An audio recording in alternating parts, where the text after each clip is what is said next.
আজকে আমরা দেখব এইচএসসি অর্থনীতি দ্বিতীয় পত্রের প্রথম অধ্যায় মানে বাংলাদেশের অর্থনৈতিক পরিবেশ থেকে সবচেয়ে বেশি রিপিট হওয়া প্রশ্নগুলো।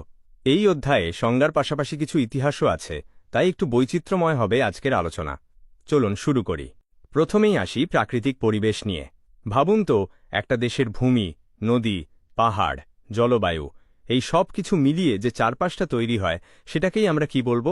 একটি দেশের ভৌগোলিক অবস্থান, ভূপ্রকৃতি, মাটি, জলবায়ু, নদ-নদী এবং খনিজ, বনজ, প্রাণীজ প্রভৃতি প্রাকৃতিক সম্পদের সম্মিলিত প্রভাবে সৃষ্ট পারিপার্শ্বিক অবস্থাকে বলে সে দেশের প্রাকৃতিক পরিবেশ। একটু লম্বা সংজ্ঞা, কিন্তু খেয়াল করলে দেখবেন এটা আসলে কয়েকটা উপাদানের লিস্ট মাত্র: ভূমি, মাটি, জলবায়ু, নদী, সম্পদ।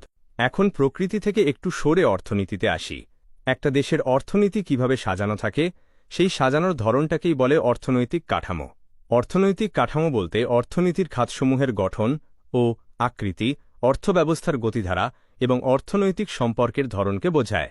এটা মনে রাখুন, কারণ একটু পরেই আরেকটা প্রায় মিলে যাওয়া প্রশ্ন আসছে যেটার সাথে এটা গুলিয়ে যায়। এবার একটু ইতিহাসে যাই, একটু দম নেওয়া যাক।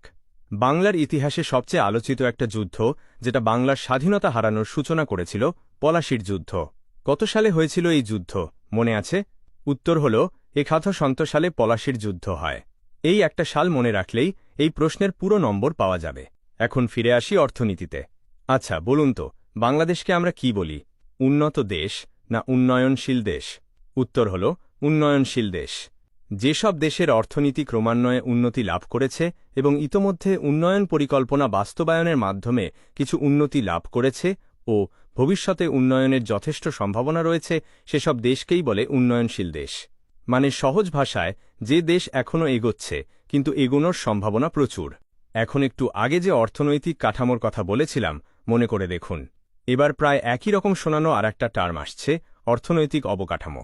অর্থনৈতিক অবকাঠামো বলতে সামগ্রিক অর্থনৈতিক কর্মকাণ্ড, অর্থনীতির খাতসমূহের গঠন ও আকৃতি, অর্থব্যবস্থার গতিধারা ও উন্নয়ন এবং মানুষে মানুষে অর্থনৈতিক সম্পর্কের ধরনকে বোঝায়। খেয়াল করুন, এই দুটো সংজ্ঞা প্রায় একই রকম শোনাচ্ছে, তাই পরীক্ষায় লেখার সময় প্রশ্নে কোনটা চাওয়া হয়েছে সেটা ভালো করে দেখে নেবেন, কাঠামো নাকি অবকাঠামো। এবার একটু ইতিহাসে ফিরে যাই আবার। প্রাচীন বাংলা কিন্তু বাণিজ্যে বেশ সমৃদ্ধ ছিল। তখন কি কি পণ্য বাইরের দেশে যেত জানেন? প্রাচীন বাংলা থেকে চাল, চিনি, বিশ্ববিখ্যাত মসলিনসহ সুতি বস্ত্র, লবণ, মশলা, মরিচ, আদা, হলুদ, পেঁয়াজ, পান সুপারি, নারিকেল এবং অন্যান্য কৃষিজাত পণ্য রপ্তানি হতো। বেশ লম্বা তালিকা, তাই পরীক্ষায় লেখার সময় অন্তত ৫-৬টা পণ্যের নাম মনে থাকলেই যথেষ্ট।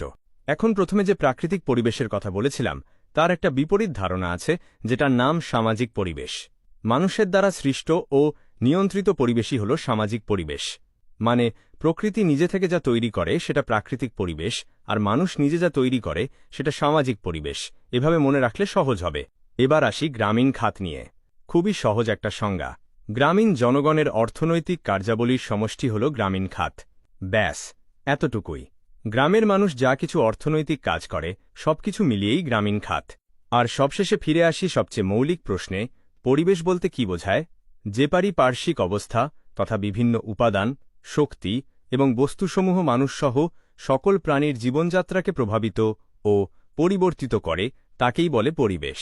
তো দেখুন, আজকের প্রথম প্রশ্ন ছিল প্রাকৃতিক পরিবেশ, আর একদম শেষ প্রশ্নটা হল পরিবেশের সবচেয়ে সাধারণ সংজ্ঞা। একটা বৃত্তের মতো ঘুরে আবার শুরুতে ফিরে এলাম।